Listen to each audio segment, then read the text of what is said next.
Hello folks, and welcome to 2023, finally, belatedly. First off, my apologies for not getting a video or two out to you over the Christmas period. It wasn't that I wasn't busy, I was, and it wasn't that I wasn't doing some EV stuff, because I was. But every day that I kind of said, you know what, today's the day I'm going to make a video, I just couldn't get myself in the right mindset, and I just kept doing the work instead of making video. So apologies again for that. However, what I do want to do is I want to start off 2023 and we're going to tackle something head on here in relation to both our, well, actually all of our current EV conversion projects that I'm going to be working on in the coming months. So at the minute we've the Panzer here due for its refurbishment. We have the E90 low budget project that I'll have some videos for you on the components for that, more of the generalized components. And we finally got our truck. But the thing that they all have in common, which is what I'm going to cover today, because it's the one I get the most questions about, the most, I think, misunderstandings and things like that surrounding, is the battery. So, for our E90 project, which this video is relating to, as I said in the introduction, I'm going to be pretty much giving you a good detailed list of the components and so on that we're going to use, and some guidance, let's say, on how to go about finding them at the right price. Now, the battery is the kind of elephant in the room for all this. It's not one that I can, put a link in the description to worldwidecheapevbatteries.com and you just go on there and buy yourself a battery for a low cost that suits all of your needs, no matter what jurisdiction that you may be in. Sadly, we're not at that particular point in the world at the minute, and I don't know, maybe we never will be. But main aim with all of my projects is to demonstrate the process to you. It's to demonstrate different systems working in the cars. And in order to do that, I obviously have to have batteries in all of my cars. Now, people generally, when I talk about battery, the first thing that comes into their mind is range. Oh, I need to go this distance, I need to go that distance. But when you tackle a project like this, you've kind of got to back up a bit and say to yourself, okay,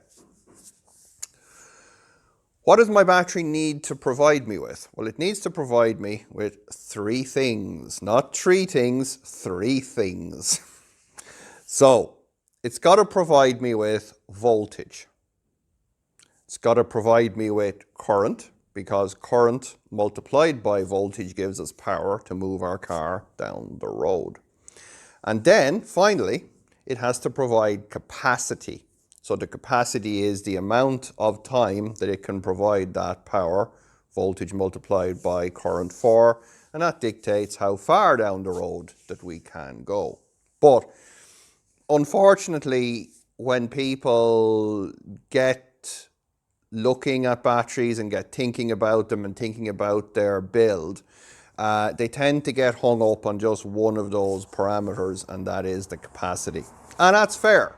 I'm not blaming anyone for that. It's a pretty important parameter, but it's not the only one. And personally, I don't let it dictate to me how I go about doing a project, and I'm not going to let it dictate this to me with the E90. So how do we get around that a little bit? Well, let's look at the first two parameters. We need voltage, which in today's world of using OEM components, as we're going to be here, with the likes of our IS300H drivetrain, we need the nominal 360 volts of voltage, DC voltage. Now that's nominal. You'll typically go from 400 to 300, fully charged to fully discharged kind of thing. It'll vary a bit, but that's the rough guiding principle. Current is the next one. We need to be able to provide a decent amount of current. Like we need 100, maybe even 200 kilowatts, and that needs some amps. Traditionally, in order to do that, we would need to have a lot of capacity behind it, so that when we put the foot down and we say, give me 100 kilowatts, give me 150 kilowatts, there's enough capacity in the battery to answer that call and shove the current out without seeing the voltage completely sagging. And that typically means people are then thinking about larger packs. 40, 50, 60 kilowatt hours these days is pretty much typical. Now there is a way to circumvent that, and that is thanks to our ever mercurial automakers in the world. My favorite one being no different to the rest. They got themselves this idea that, oh, let's make the plug-in hybrid. And the plug-in hybrid would let them claim to have an electric vehicle with a short electric only range, but would always have the old internal combustion drivetrain in there to go the 500, 600, 1,000 miles, whatever it is people believe that they need to do in a single day.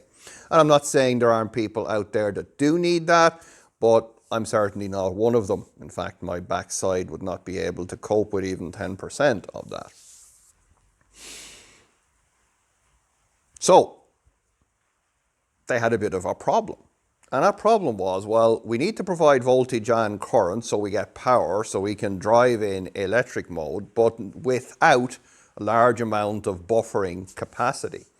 And that's quite easy to do with changes to battery chemistry. And what we ended up with then are power cells. So power cells have reasonably small capacity, but the ability to provide a lot of voltage, current, and thus power. They're small packs, so they're easy to configure, easy to fit inside our vehicles. Reasonable amount of capacity.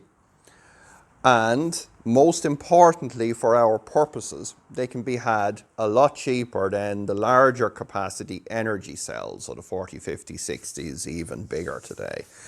I mean, I've a module there from a one module out of a 90 kilowatt hour Jaguar pack that would probably take up most of the area here if I had the full thing. So fitting that within your vehicle becomes an engineering challenge, whereas the smaller pack gives us the power we need, gives us enough capacity for a practical vehicle, and comes in at a low cost. So enough of me babbling, let's go have a look at some of these batteries.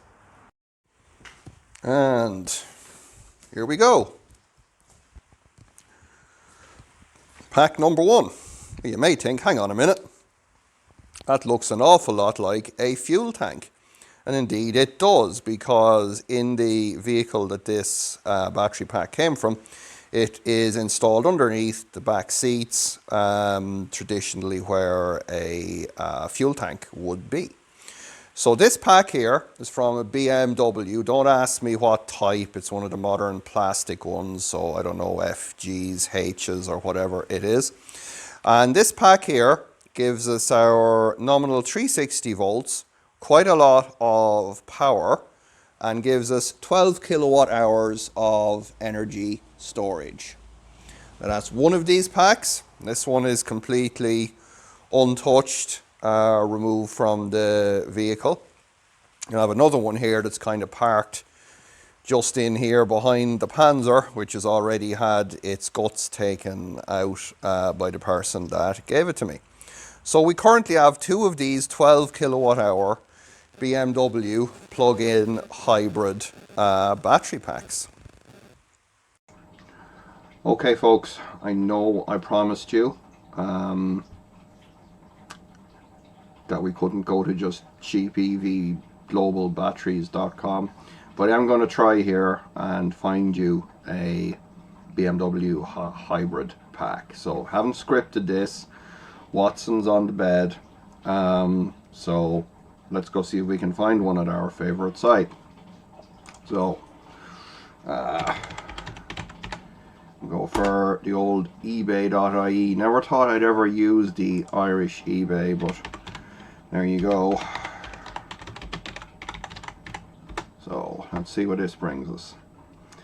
So we're going to do that. We're going to go for where we go, condition used. It is going to be used. Okay, we got one. So there's one. Let's open that. There's another one. Let's open that. There's a bit more junk. That's an X5 one, but it's, you know, it's still it's just in a different shape, but it's the same thing. There's another one. Wow, that's just a box. That's probably something else. So there's another one. That's way too expensive. You can get lost. What else is there? There's another one too expensive. Yeah, $3.5 grand. Really? Sure. Whatever you say there. Let's keep going. Anything else hanging around? There's another one. Oh, look at that one. Nearly $4 grand. Yeah, go away. And there's another one. Yeah, still a little bit expensive, but let's have a quick look. So, just on a first look here, we've 1, 2, 3, 4, possibly 5, all just from looking on eBay. So we got one here in the UK. So this one will actually ship here, and it'll do the magical thing here. So we're probably talking, yeah, to be a little bit more expensive than what I paid, but it's not that far off. So let's say it's 150 for shipping, and another, let's round that up, call it 400 for all the Brexit nonsense. So you're probably, yeah, we'd like 1700 euros for that one. Is that the 9 or the, yeah, that's a 9 kilowatt hour. So it's a little bit cheaper, I suppose, than some of them, a little bit less capacity, but that's the one that I had in the, or still have in the E39. Let's see what the next one is. This one here, again, the 2019. I wonder do they have a picture of the sticker? They do. That's a 9 kilowatt hour as well, so roughly the same price. Now, thing you got to be able to do here as well is you can make an offer on it. Might turn out to be, you know, might be able to get it cheaper than that. That X5 one is a bit too dear for my liking, and it's 9 kilowatt hours as well, so yeah, let's forget that one. This one here is in Lithuania, so we wouldn't have any Brexit nonsense. Let's see what this one is. That's a 9 as well. But yeah, a little better price for us Europeans. And that one there is just, I think that one's just really badly stupid, but that actually, yeah, that's a 9 as well. So you can just see there's a broad take on prices here, but at least just on a first look, you know, just today, what day is it? The 8th of January. There it is. There's a couple there, admittedly 9s, but they would get you moving. So there you go. Not exactly an exhaustive search. There are better ways to find these, but typically I know people are just pretty much gonna jump on here, and that's fine. I do a lot of that myself. So there you have it.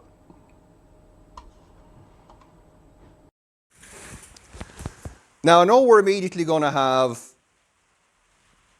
2 questions, and they're going to perpetuate in the comments, and that is going to be how far am I going to get with that?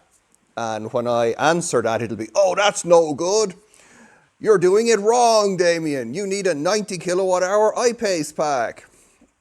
Second thing will be, how much did you pay for it?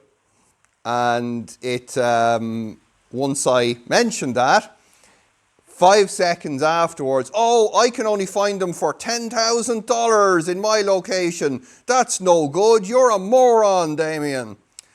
Okay, thank you for that. What did I say earlier about globalevcheapbatteries.com? Not quite there yet. So unfortunately, I cannot say to you that there's any one location to get these kind of things from. But let's start at the beginning. 12 kilowatt hours today seems like a very small amount of energy when we have, like, back well over a decade ago now, the Gen 1 Nissan Leaf with a 24 kilowatt hour battery, for example. Modern ones are up to 60 or more now. And all the clickbaity guys are talking about, you know, going hundreds of miles and all this kind of thing. And all that's great, okay? And if that's what you need, well then, that ain't the battery for you. But for the purposes of our build, that is the battery that we're going to use. So, let's get to it. Why do I have reasonable amount of confidence in such a low capacity battery? Well, that one is the Gen 2 BMW plug-in hybrid pack, and that is a 12 kilowatt hour. The one that came before it was the Gen 1, which in the same pack was 9 kilowatt hours. Now you may recall, the more long-suffering viewers may remember that in my E39, before we had the Leaf pack, in parallel with the 9 kilowatt hour BMW hybrid pack, we had just a BMW 9 kilowatt hour hybrid pack. So just 9 kilowatt hours in an E39. Now at that time, in my previous house, pretty much the daily drive that I did was in or about 15 to 20 miles. Local town, bit of shopping, picking stuff up, that kind of thing. And that pack worked away, you know, all 12 months of the year, warm, cold, all that kind of thing. Where I live now, it's about 4.5 miles, maybe 6 if I go to a further away town. But also recall from our introductory episode here that I said that we would have fast charging. Well, one of the advantages of a power cell is that not only can they let the power out really quick, but they can let it in really quick. So fast charging really becomes fast charging. Secondly, just because we have one of those packs in there doesn't mean that we can't put in a second one. With our choice of drivetrain, such that the former engine compartment will be completely empty, basically, of motor, because the motor will be in the gearbox, which will be in the transmission tunnel. We got a lot of space in there. Potentially, and this is something I hope to find out fairly soon, is we may also be in a position to use the space where we remove the fuel tank from. So we could get ourselves into a position quite quickly where we have a perfectly working vehicle with certain range, and then the ability further on, as time, money, etc. allow us, and the decreasing cost of batteries, to add capacity in the engine compartment. Keep in mind that in the E39, I still have the original 9 kilowatt hour BMW hybrid pack in parallel with quite an old and weary Gen 1 Nissan Leaf pack. And whereas the Leaf pack would be very weak from a energy or from a power point of view, the BMW hybrid pack fills that in very, very well, and it's actually a very good combination. I think if you look at some of the people that are doing the Leaf range extender systems, typically they're using hybrid plug-in hybrid batteries as their range extender setups, because they help to fill in the gap for power. So 12 kilowatt hour battery, E90, we're going to be able to go, I would imagine, 25, 30, 35 miles, depending on time of year, driving style, external temperatures, all that kind of thing. So to me, because this is my car, that is going to be perfectly practical. So that is the way that we're going to be going. So those batteries are going to be used in the E90. We're also going to use them in the Panzer. And hopefully, depending on, because it'll be, 6 months probably hence, we'll see where things are with the truck for us. But they'd be ideal for the truck because that's going to be a short distance vehicle as well. So that's where we are with our battery. Now, I'm going to save the best question to last because I haven't forgotten about it. I know folks are going to be already on eBay looking on there and seeing just kind of silly prices. And I encountered a few of those silly prices myself here. For example, there was a Gen 1, so the 9 kilowatt hour hybrid pack in a vehicle, dismantlers as they call themselves now, scrapyard back in my day. Not that far from here actually, and they wanted $2,500 for it, and that's like, go away. And some of that pricing, unfortunately, is because it's being priced as a replacement part to put a car back on the road that you're going to sell or something like that. So, nope. Further on up the country then, there's another Gen 1 pack that was around about $1,000. And so that would have been reasonable. I probably would have gone for that. But then these two 12 kilowatt hour packs came up, and thanks to a very good friend of mine in the UK, we got a very good deal on them. And even with all the Brexiting and all of that kind of nonsense and the difficulty of shipping and all this, he really went above and beyond for me, and we got them over here. Those 2 packs with the shipping and everything and the taxes and Brexit nonsense, I think we probably got in there just under $3,000 for the 2 packs.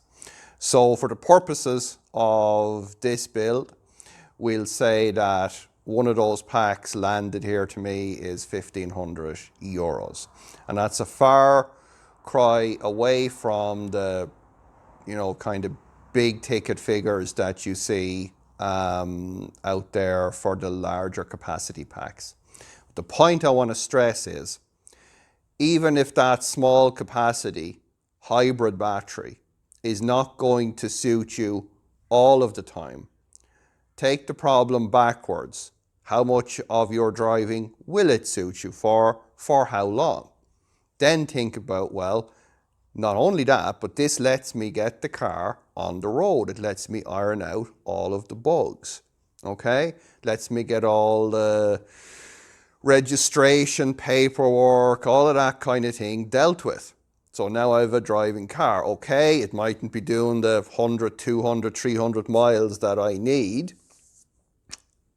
but I may not actually need that. And if I do need it, well, it's a battery swap or it's a battery addition further down the road. So folks, I hope that by kind of tackling this one head on out of the gate, that I've kind of made sense and explained a bit about why we're choosing these particular batteries.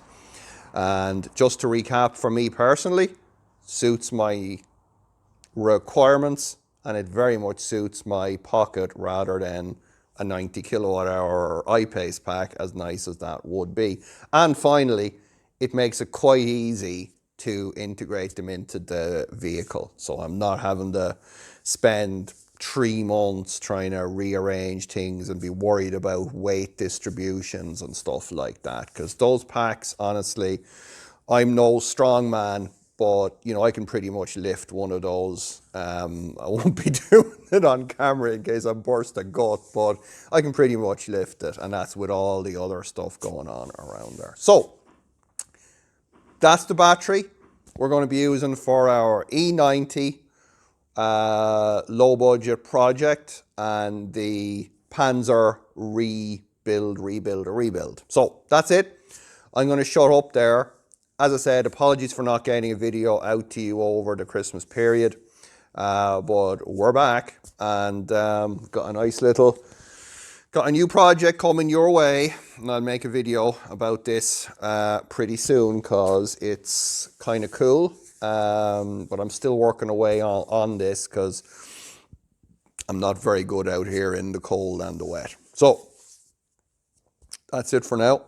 Don't forget, as always, dislike, don't share, don't subscribe, don't click the notification thing, because then you're going to get notified that I've made another stupid video and be compelled to watch it. Don't do that. Also, don't check the links in the description. They're complete rubbish. And whatever you do, don't support me on Patreon or PayPal or any of those kind of things, because I'm just going to spend all of your hard-earned cash on stupid projects like this. So, that's it, folks. Until next time, happy hybrid battery finding.